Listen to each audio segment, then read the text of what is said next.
El espacio donde nació y se desarrolló la civilización griega se extendía por la península balcánica y las costas del Egeo, que constituían la llamada Hélade.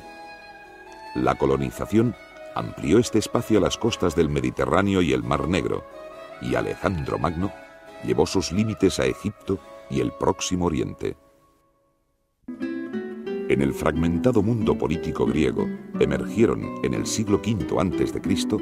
dos ciudades, Esparta y Atenas, que unidas vencieron al imperio persa.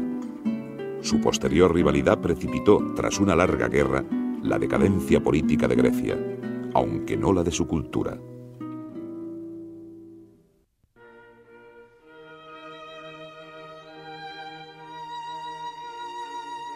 Los orígenes de la civilización griega se remontan a las culturas minoica y micénica.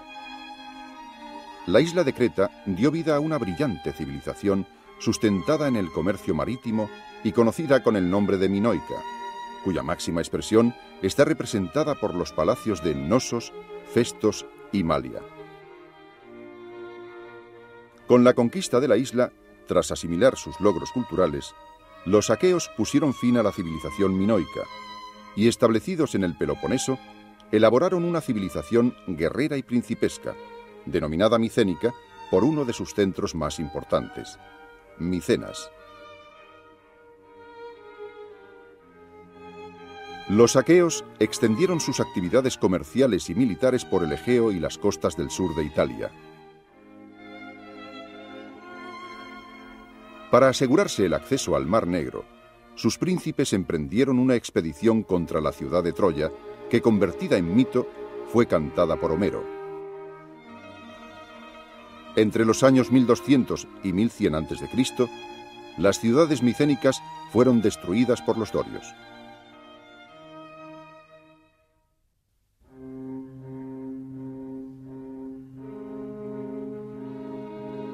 La invasión de los dorios desencadenó un movimiento migratorio hacia las costas de Asia Menor que hizo del Egeo un mar griego, pero que también significó un largo período de retroceso cultural, conocido como Época Oscura. Sin embargo, durante el llamado período arcaico, Grecia experimentó una recuperación gracias a la organización de sus comunidades en polis o ciudades-estado. Desde ellas se emprendió una expansión colonial que llenó las orillas del Mediterráneo de ciudades de lengua y cultura griegas. Grandes santuarios, donde se celebraban juegos sagrados, contribuyeron a fijar la religión y a difundir un sentimiento panhelénico.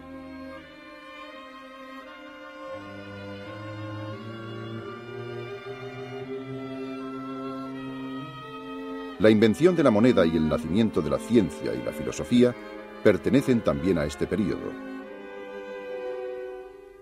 Por otra parte, los opresivos regímenes aristocráticos de las polis fueron sustituidos por estructuras más equitativas y abiertas gracias a la iniciativa de legisladores que fijaron las leyes por escrito y de tiranos que, apoyados por el pueblo, pusieron freno a los privilegios nobiliarios.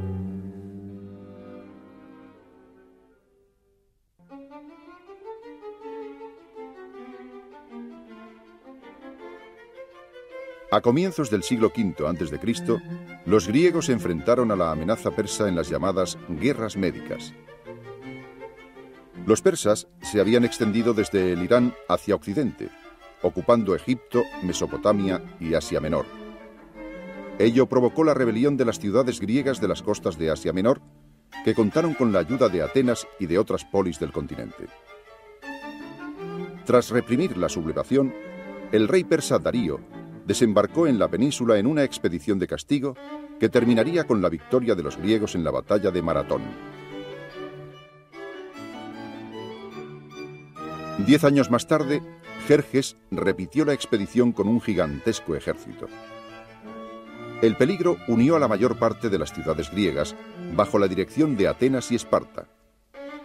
Después del sacrificio del rey espartano Leónidas, las batallas de Salamina y Platea decidieron la victoria griega. Liberado el continente, los griegos llevaron la guerra a las costas de Asia Menor y obligaron a los persas a evacuarlas, asegurando así la libertad de navegación en el mar Egeo.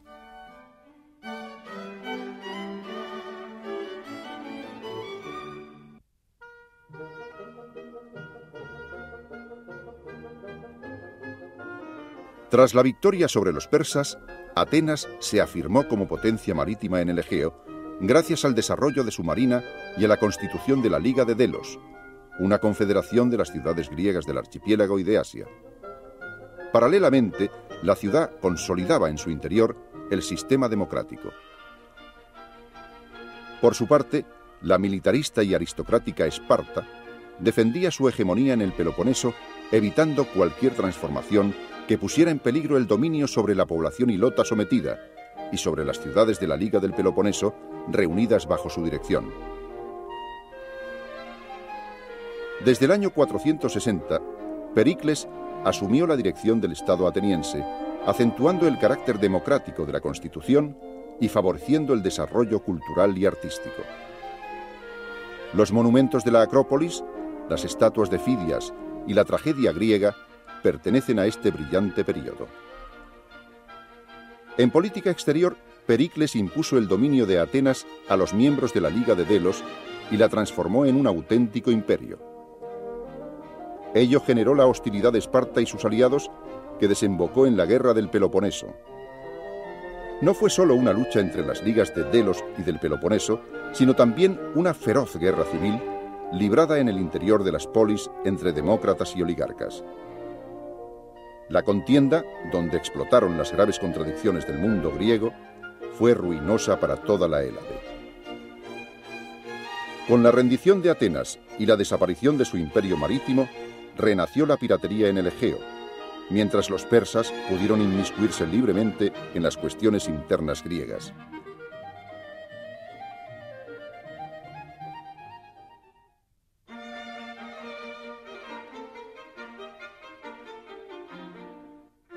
Después de su victoria en la Guerra del Peloponeso, Esparta pasó a ejercer una hegemonía más dura que la ateniense y menos capaz de satisfacer las exigencias del mundo helénico. Esta dominación, apoyada por los persas, provocó una rebelión generalizada que posibilitó un breve dominio de Tebas sobre gran parte del Peloponeso. Los sucesivos fracasos de Atenas, Esparta y Tebas determinaron en la primera mitad del siglo IV una crisis política general del mundo griego reflejada en los escritos de Platón. Mientras, en el norte de la península balcánica, se perfilaba bajo la dirección de Filipo II el poderoso reino de Macedonia. Filipo consiguió dominar Grecia tras la batalla de Queronea, que puso fin a la independencia de las ciudades griegas, y murió asesinado cuando preparaba una ofensiva contra el imperio persa. Fue su heredero, Alejandro, quien inició en el año 334 la guerra panhelénica contra el Coloso Oriental. Tras apoderarse de las ciudades de la costa fenicia y Egipto, derrotó a Darío y ocupó todo el imperio, extendiendo sus conquistas hasta el río Indo. Desde Babilonia, capital del nuevo imperio, Alejandro organizó los territorios conquistados, fundando numerosas ciudades como Alejandría, que favorecieron la fusión de griegos y orientales. Su temprana muerte puso fin a su sueño de crear un imperio universal.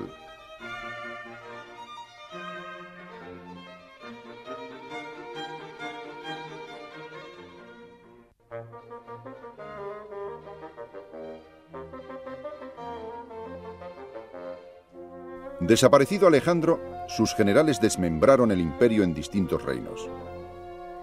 Así se inició la época helenística, caracterizada por la extensión de la cultura griega al Mediterráneo oriental.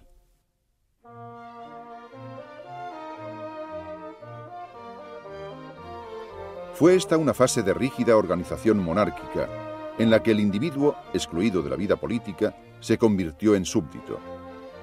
Nacieron escuelas filosóficas como el estoicismo y el epicureísmo, preocupadas por el destino del hombre. La construcción de grandes ciudades modificó el espacio urbano y progresaron las ciencias, las artes y las letras. Todo el oriente mediterráneo se convirtió en una comunidad económica y cultural gracias al equilibrio entre las potencias dominantes, Macedonia, Siria y Egipto.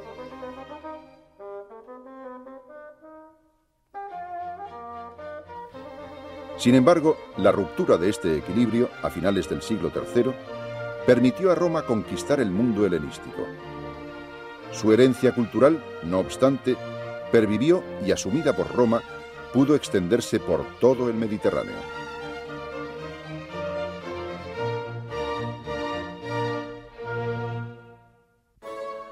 La civilización griega inauguró una etapa de la historia de la humanidad basada en la razón. Los ideales de humanización de lo sobrenatural, la ciudad como modelo de convivencia y conceptos como la democracia han ejercido en Occidente una influencia profunda y duradera.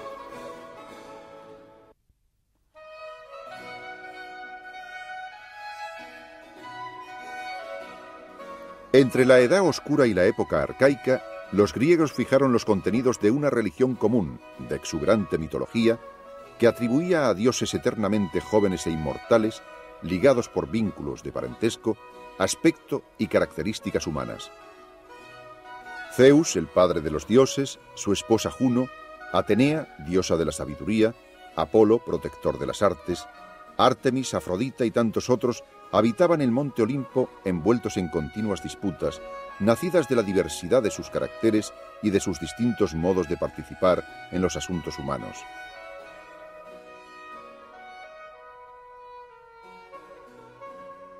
Cada ciudad estaba protegida por deidades particulares cuyo culto, que adquiría innumerables formas, empapaba toda la vida social y cultural. A partir del siglo VI, se difundió la construcción de templos en piedra como moradas de la divinidad. Decorados por artistas famosos, son aún símbolo de la arquitectura y de la cultura griegas.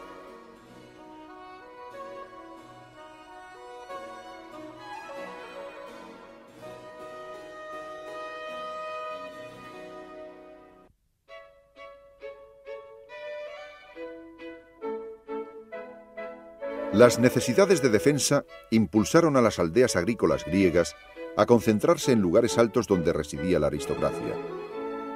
Nació así, a lo largo del siglo VIII a.C., una nueva forma de asociación política, la polis o ciudad-estado, constituida por la acrópolis, el casco urbano extendido a sus pies, el territorio rural y la población que lo habitaba. Como comunidad soberana, la polis desarrolló cultos, leyes y ejército propios. En su centro político, el ágora o plaza pública, se reunía la asamblea de ciudadanos.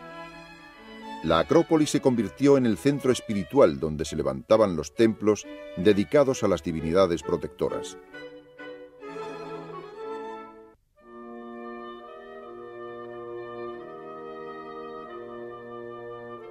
Tras la caída de la tiranía, a finales del siglo VI a.C., el régimen aristocrático ateniense fue sustituido por una nueva forma de Estado, basada en la igualdad de derechos para todos los ciudadanos. Las reformas de Clístenes y Pericles hicieron de Atenas un modelo de democracia imitado por muchas otras polis griegas. La eclesía, o asamblea, en la que participaban todos los ciudadanos, decidía las relaciones con otros estados, fijaba impuestos, controlaba las finanzas y evaluaba las propuestas de ley presentadas por el Consejo de los 500 o Bulé. Las magistraturas, temporales y sometidas a la supervisión del pueblo, eran cubiertas por sorteo o por elección popular si exigían una competencia específica, como el mando del ejército.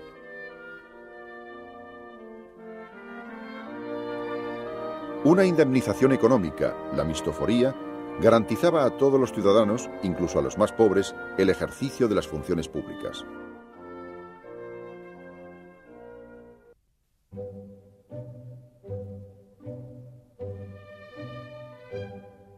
La helenización de Oriente está ligada a las innumerables ciudades fundadas en los territorios del antiguo imperio persa por Alejandro y sus sucesores.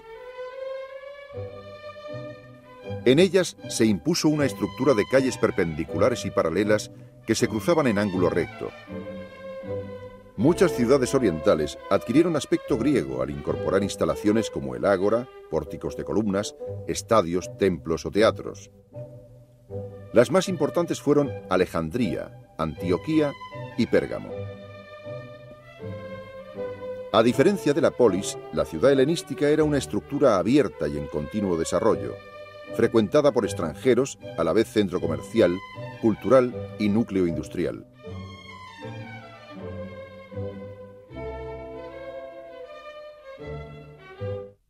Las más ejemplares creaciones de la antigua Grecia se inscriben en el ámbito de la plástica y las ideas, e incluyen el canon griego como ideal de belleza, la mezcla de volúmenes de la Acrópolis, las normas rectoras de la especulación moral y científica o la gran tragedia.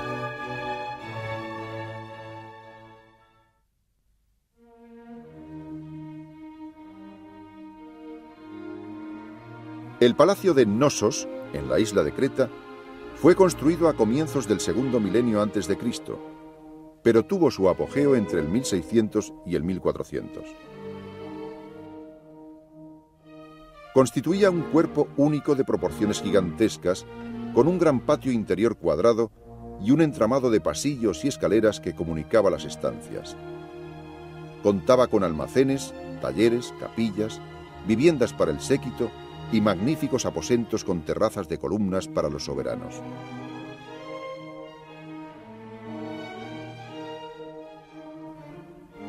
Las habitaciones estaban decoradas con frescos policromados.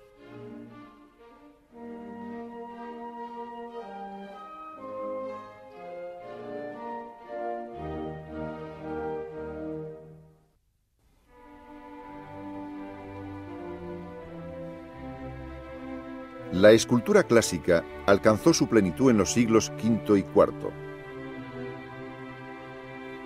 Las rígidas figuras de época arcaica fueron adquiriendo movimiento en la época de transición de las guerras médicas, como reflejan los frontones de Olimpia y Egina. La escultura clásica alcanzó su apogeo en la Atenas de Pericles, donde Mirón, Policleto y Fidias expresaron en perfectas proporciones la fuerza de la figura humana. En el siglo IV, artistas como Praxiteles o Lisipo introdujeron en sus obras el sentimiento y la pasión. La época helenística acentuó el patetismo y teatralidad con obras como El altar de Pérgamo o La victoria de Samotracia.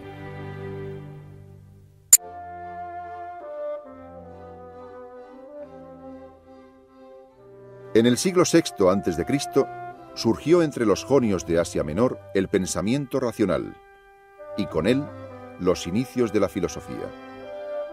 Tales de Mileto, Anaximandro y Anaxímenes, entre otros, desarrollaron métodos de conocimiento racionales y críticos, opuestos al mito, que se aplicarían más tarde para analizar la conducta del ciudadano en la vida política y social. El pensamiento griego culminó con Sócrates, Platón y Aristóteles en la época clásica. Tras las conquistas de Alejandro, con la decadencia de los valores tradicionales y la conversión del ciudadano en súbdito, los filósofos abordaron problemas prácticos de comportamiento moral y religioso. Surgieron así escuelas filosóficas como el epicureísmo y el estoicismo, que se extendieron en el mundo romano e influyeron en la ética cristiana con pensadores como Cicerón y Séneca. El estoicismo romano tuvo su último gran representante en el emperador Marco Aurelio.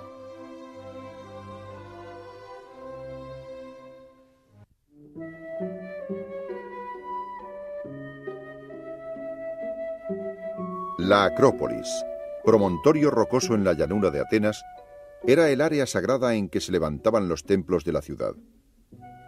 Tras ser destruida por los persas, Pericles asumió su reconstrucción, convirtiéndola en símbolo del poder de Atenas. Su edificio más importante era el Partenón, un grandioso templo de mármol cuyos frisos escultóricos de Fidias constituyen la culminación del arte clásico. En su proximidad, y como contrapunto, se erigieron los gráciles templos de Atenea Nike y el Erecteo. A la Acrópolis presidida por una gigantesca estatua de Atenea, se accedía a través de la entrada de los propíleos.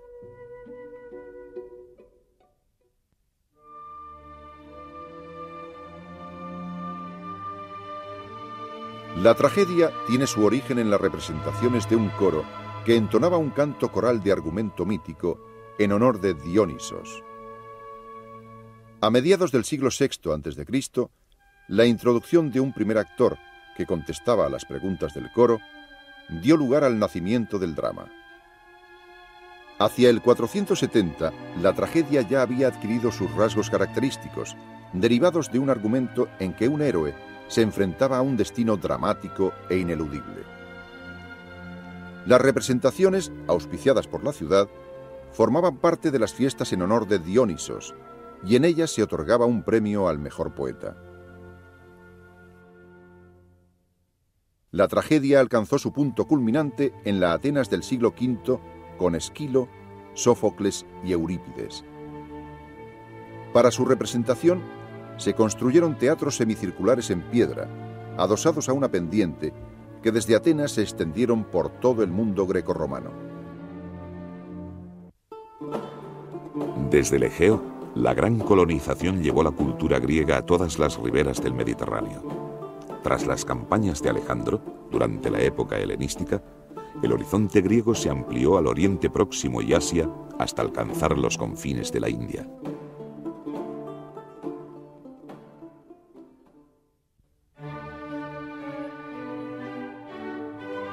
Desaparecidas las culturas minoica y micénica tras la invasión doria, los graves conflictos sociales desencadenaron un extenso movimiento migratorio desde las ciudades griegas del Egeo.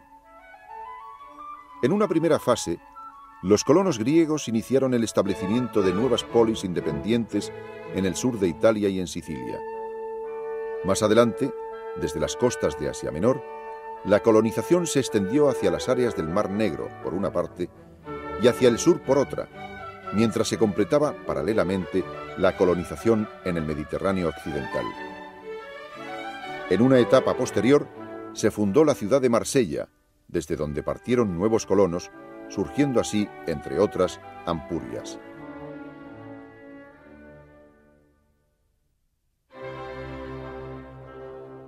Alejandro llevó a cabo una expedición militar contra los persas que, tras cruzar los estrechos, avanzó por Asia Menor y la costa siria y fenicia hasta llegar a Egipto, donde fue fundada Alejandría.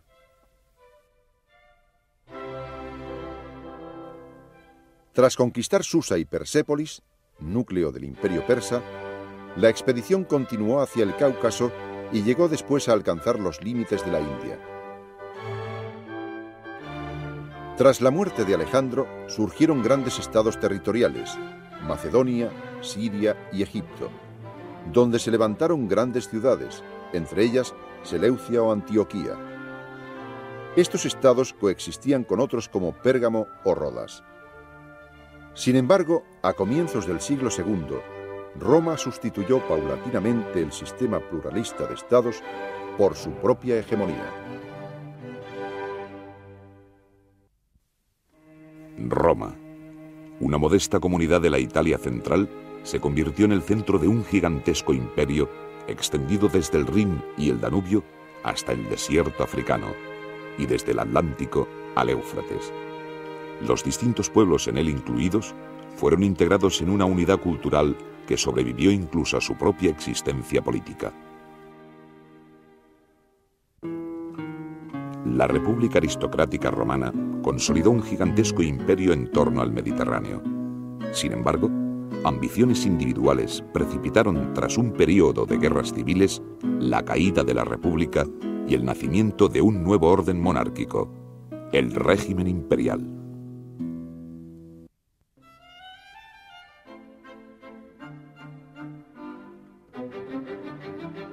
Los orígenes de Roma, que la tradición conecta con el héroe troyano Eneas y con la leyenda de Rómulo y Remo, se sitúan en las colinas de la orilla izquierda del río Tíber, con el establecimiento, hacia mediados del siglo X a.C., de comunidades agrícolas y pastoriles latinas. Esa excelente posición estratégica atrajo la atención de los etruscos, un pueblo de origen desconocido que había desarrollado una refinada civilización urbana en contacto con las colonias griegas del Tirreno.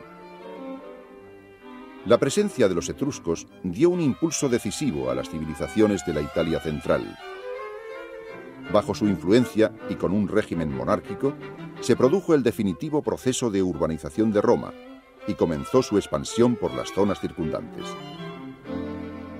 Una aristocracia gentilicia, los patricios, constituía el Senado, que prestaba asistencia al rey. El resto de la población, la plebe, quedaba excluida de los derechos políticos. A finales del siglo VI, una revuelta del patriciado determinó la caída del último rey y el traspaso de la monarquía a la república.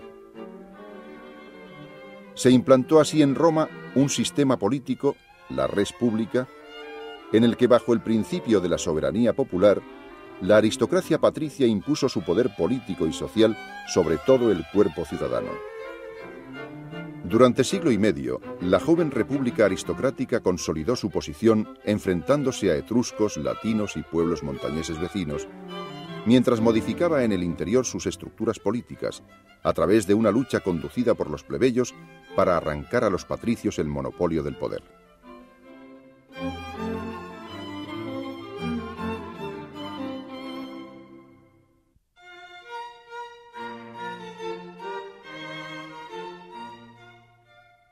La aprobación de las leyes Licinio-Sextias abrió un proceso de fusión entre patriciado y plebe que aseguró a los plebeyos ricos la posibilidad de revestir las máximas magistraturas. Esa pacificación social permitió a Roma alcanzar, en poco más de un siglo, el dominio de la península itálica. La confederación, bajo su hegemonía, de las comunidades itálicas convirtió a Roma en un decisivo factor de poder en el Mediterráneo occidental. La pugna por el control de Sicilia enfrentó a Roma con Cartago, la mayor potencia marítima de la zona. Este fue el origen de la primera guerra púnica que convirtió en provincias romanas a Sicilia, Córcega y Cerdeña. Las provincias, ámbitos de soberanía permanente del pueblo romano, eran administradas por un pretor con poder de jurisdicción civil y militar y obligadas al pago de un tributo anual. Cartago logró recuperarse gracias a la conquista de la península ibérica, pero el ataque de Aníbal a Sagunto, aliado de Roma, desencadenó una segunda guerra. Aníbal invadió Italia, donde infligió varias derrotas a los romanos. Sin embargo, gracias sobre todo a Escipión, Roma consiguió la victoria sobre Cartago, consolidando su hegemonía sobre todo el Mediterráneo occidental. A partir del 200 a.C., Roma volvió la atención hacia el Mediterráneo oriental, donde tras derrotar a los reinos de Macedonia y Siria, extendió su dominio a todo el mundo helenístico. En Occidente, la conquista de la península ibérica y la destrucción de Cartago en la Tercera Guerra Púnica la convirtieron en dueña de todo el Mediterráneo.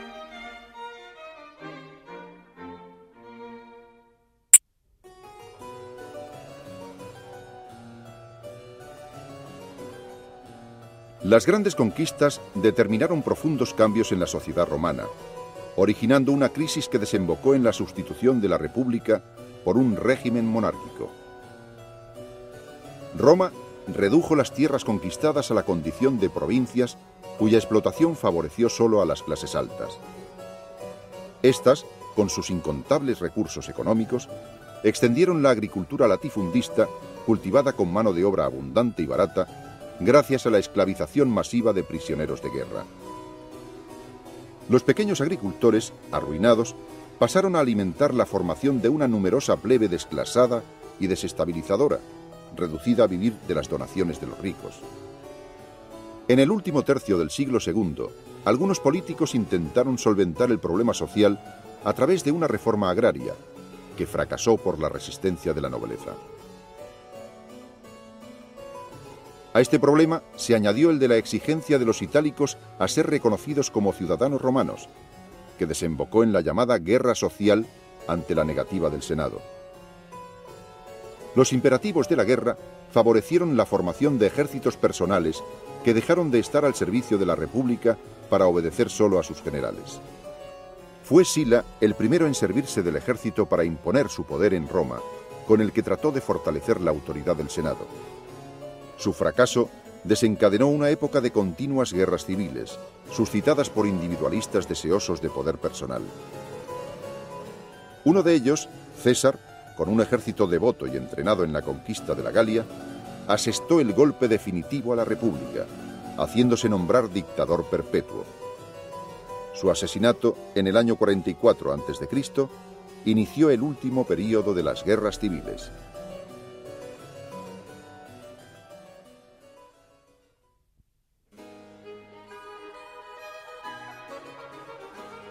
Octaviano, hijo adoptivo de César, supo aprovechar el caos provocado por las contradicciones del régimen republicano y el general deseo de paz y de orden para fundar, a finales del siglo I a.C., el régimen imperial.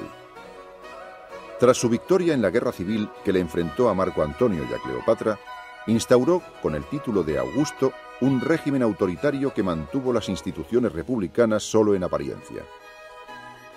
Con este poder, esencialmente monárquico, logró la estabilización de la sociedad romana y del imperio. La administración se hizo más homogénea y menos injusta, liberando a las provincias de la explotación tradicional.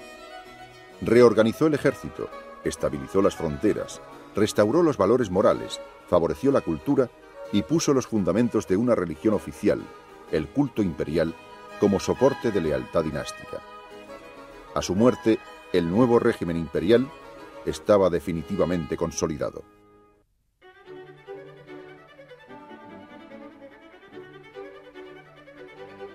Los inmediatos sucesores de Augusto reafirmaron la autoridad monárquica del régimen, enfrentándose a la aristocracia senatorial que pretendía restaurar los valores republicanos.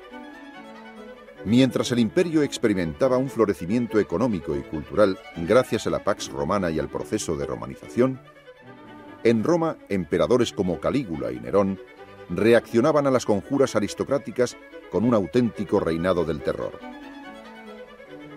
La muerte de Nerón abrió una lucha por la sucesión en que los ejércitos provinciales aclamaban como emperadores a sus respectivos generales. Se alzó con el poder Vespasiano, que contribuyó a una mayor igualdad entre Italia y las provincias. Bajo su reinado, las provincias de Hispania recibieron el derecho latino, que favoreció el desarrollo de la vida municipal. La eliminación de Domiciano puso en el trono imperial durante el siglo II a soberanos que designaron a sus sucesores teniendo solo en cuenta sus méritos. Subieron así al poder emperadores de origen provincial, como los hispanos Trajano y Adriano, bajo cuyos reinados el imperio experimentó los beneficios de la Pax Romana y alcanzó su máxima expansión territorial con la anexión de la Dacia y la conquista en Oriente de Arabia y Mesopotamia.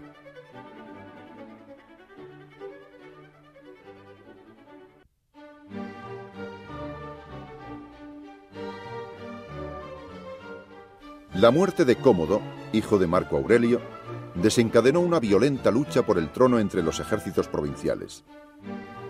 Se impuso Septimio Severo, que instauró una autocracia militar necesaria para contener el empuje de los bárbaros. El permanente esfuerzo militar obligó a aumentar la presión fiscal y generó, durante el siglo III, una grave crisis económica y de Estado. Paralelamente, la crisis moral nacida de la desconfianza en la religión oficial favoreció la difusión de cultos orientales y, sobre todo, del cristianismo, que a pesar de su persecución, se extendió por todo el imperio. La llegada al poder de Diocleciano supuso, a través del sistema de la tetrarquía, la reorganización del imperio con reformas centralizadoras. Su sucesor, Constantino, continuó su obra y, consciente de la fuerza del cristianismo, le concedió libertad de culto, llamando a las jerarquías eclesiásticas a colaborar en la administración. Mientras, la sociedad sufría una profunda transformación. El sistema de producción basado en el trabajo esclavo fue sustituido por el colonato. La artesanía y el comercio se estancaron, las ciudades se despoblaron y la economía se ruralizó.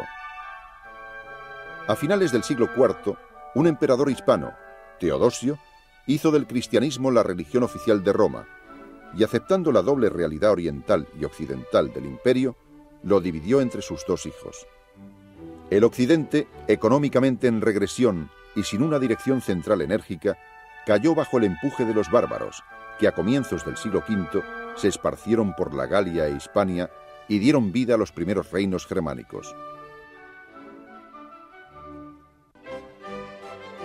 Roma integró en un marco de civilización común a los diversos pueblos de su imperio. Sus grandes símbolos son el ejército, que permitió su construcción, la esclavitud como modelo socioeconómico, la vida urbana y el cristianismo, con su nuevo concepto de espiritualidad.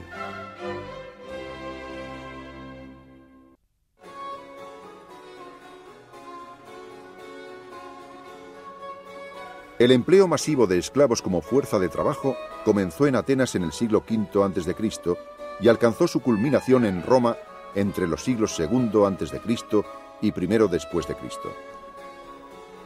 Los esclavos, prisioneros de guerra en su mayoría, trabajaban en casas privadas, en talleres artesanales, en canteras y en minas. Pero sobre todo, constituían la inmensa mayoría de los trabajadores agrícolas. Privados de todo derecho, eran mantenidos precariamente solo en razón de su rendimiento. A pesar de las terribles penas previstas por la ley romana, las duras condiciones de vida impulsaron en ocasiones violentas revueltas, como la dirigida por Espartaco. Algunos esclavos podían conseguir de sus dueños la libertad mediante el acto de la manumisión, convirtiéndose en libertos que podían conquistar posiciones de prestigio en la sociedad romana.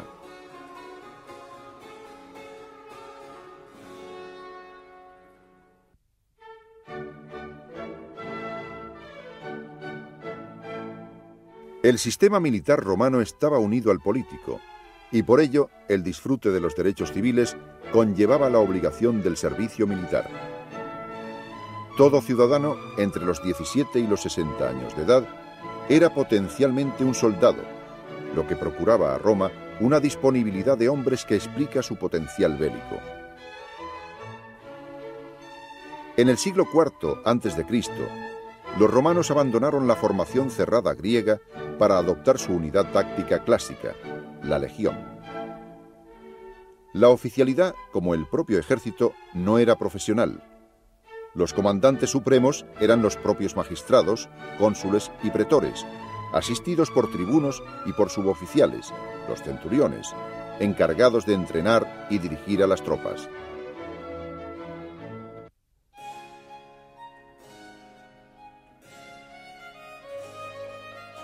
El aspecto de las ciudades romanas presentaba características comunes.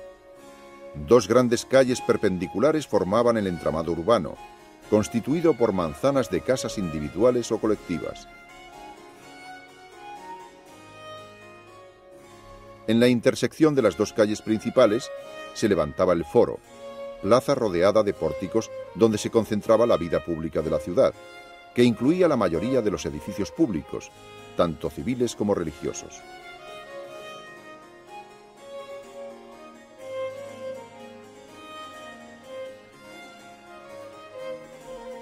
Las instalaciones se completaban con otros edificios de carácter utilitario, termas, gimnasios, teatros y anfiteatros, y con obras decorativas como estatuas, arcos de triunfo y columnas conmemorativas.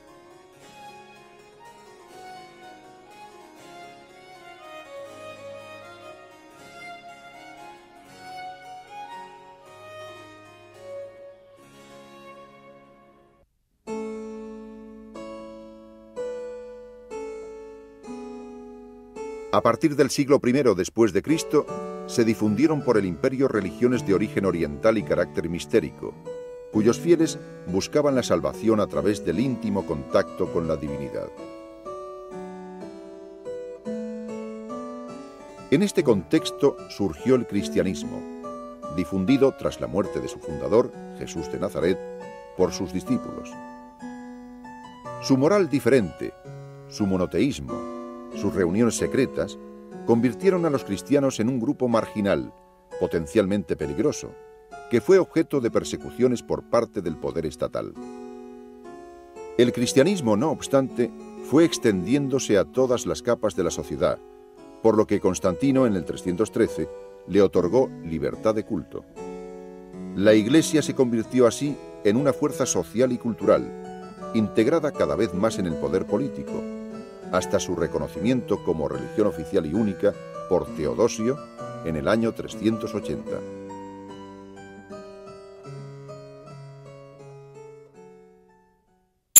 El legado de Roma no se restringe a los vestigios arqueológicos de puentes, calzadas, anfiteatros o circos esparcidos por su imperio. También las normas de derecho, base de nuestros ordenamientos jurídicos, tienen su origen en la cultura romana.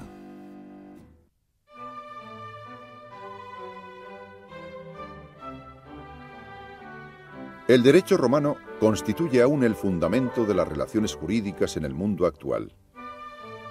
Basado en la costumbre, se transmitió de forma oral hasta la primera codificación de la historia de Roma, la Ley de las 12 Tablas, a mediados del siglo V a.C. Durante la República, leyes y plebiscitos aprobados por las asambleas populares y senadoconsultos, emanados por la alta cámara del Senado, constituían las fuentes de la legislación. Los pretores, administradores de la justicia, promulgaban anualmente edictos cuya compilación, durante el reinado de Adriano, dio forma definitiva al derecho civil. En la época imperial, las constituciones promulgadas por los emperadores se convirtieron en la única fuente del derecho. Sucesivas recopilaciones de estas constituciones, como el Codex Theodosianus, sirvieron de base a la gran compilación de época de Justiniano, el Corpus Juris Civilis.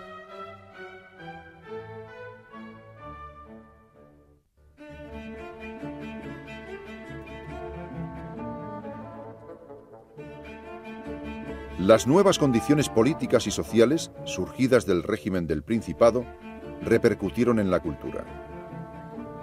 La originalidad de sus manifestaciones, en parte impulsadas por el propio Princeps, permite hablar de un siglo de Augusto.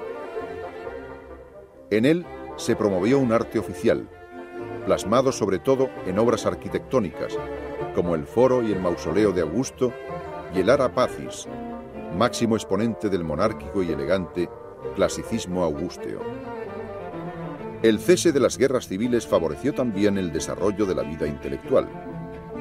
Al siglo de Augusto pertenecen los tres grandes poetas de la literatura latina: Virgilio, autor de la Eneida; Horacio, con su Ars Poetica; y Ovidio, creador de exquisitos poemas eróticos como el Ars Amandi.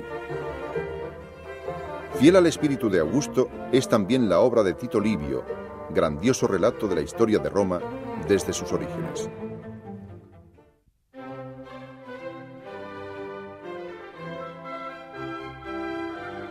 Para servir a la ideología del régimen, los emperadores impulsaron el desarrollo de un arte imperial que se manifestó principalmente en una arquitectura civil y militar suntuosa y utilitaria. Tras el clasicismo augusteo, la época Flavia se caracteriza por su racionalidad y colosalismo arquitectónico. Entre sus ejemplos destacan el Foro de Vespasiano, las termas y el Arco de Tito y el famoso Coliseo.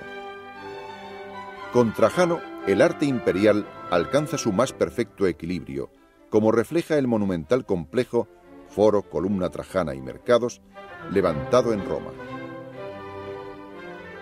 En época de Adriano llega la culminación del arte oficial, con obras originales que funden las técnicas romanas con los órdenes arquitectónicos griegos.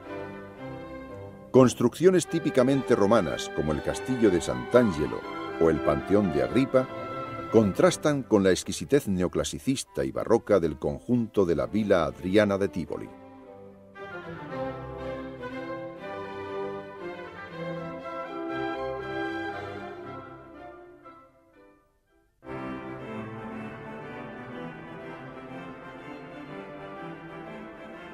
Los espectáculos en Roma fueron en su origen celebraciones de carácter religioso y funerario, que tenían lugar al aire libre.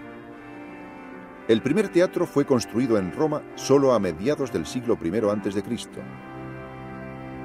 Los espectáculos evolucionaron desde las comedias y tragedias de inspiración griega hasta géneros más ligeros, como la pantomima y la farsa. Ya en el siglo II a.C., las masas preferían los combates de gladiadores librados en anfiteatros como el Coliseo de Roma, que con su capacidad para 90.000 espectadores constituye el ejemplo más espectacular. Juegos de gladiadores, combates con fieras, escenificación de batallas navales servían al poder como instrumento de manipulación y válvula de escape de las masas. Mayor pasión despertaban aún las carreras de carros, celebradas en los circos, donde aurigas como el hispano Diocles se convirtieron en auténticos ídolos.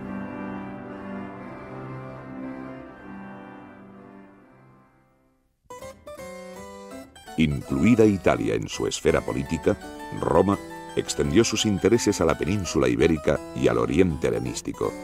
Más adelante, tras un período de guerras civiles que posibilitó la anexión de nuevos territorios, Roma alcanzó su máxima expansión en época imperial.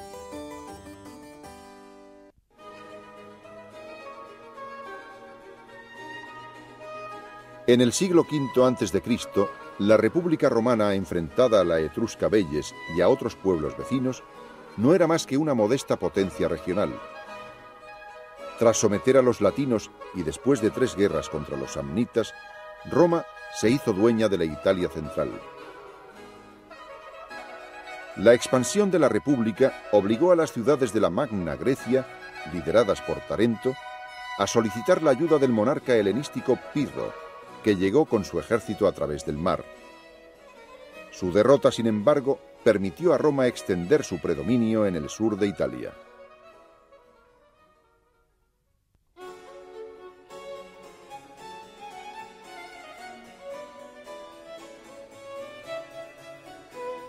La conquista romana de Hispania se inició como consecuencia de la Segunda Guerra Púnica. Diversos factores, entre ellos la fundación de núcleos urbanos como Itálica, Tarraco o Córdoba, permitieron la romanización de la península, especialmente a partir de la cuenca del Guadalquivir y del Valle del Ebro. La conquista finalizó bajo el reinado de Augusto con el sometimiento de cántabros y astures. En época imperial, dividida en 3 provincias, Bética, Lusitania y Tarraconense, Hispania experimentó un florecimiento económico y cultural, mientras el cristianismo se extendía por todo su territorio.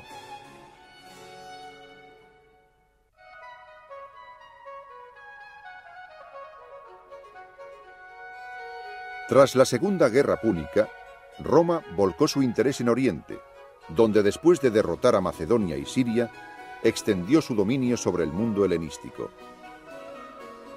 Paralelamente, fue anexionando el territorio de la península ibérica y tras la Tercera Guerra Púnica, consiguió destruir a Cartago. Durante el período de las guerras civiles, se añadieron nuevos territorios, fruto de conquistas como la de la Galia.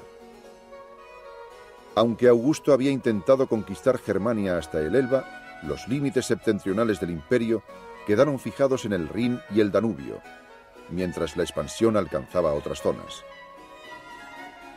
Tras las conquistas de Britania, de la Dacia y de Mesopotamia, el Imperio Romano alcanzó sus límites máximos.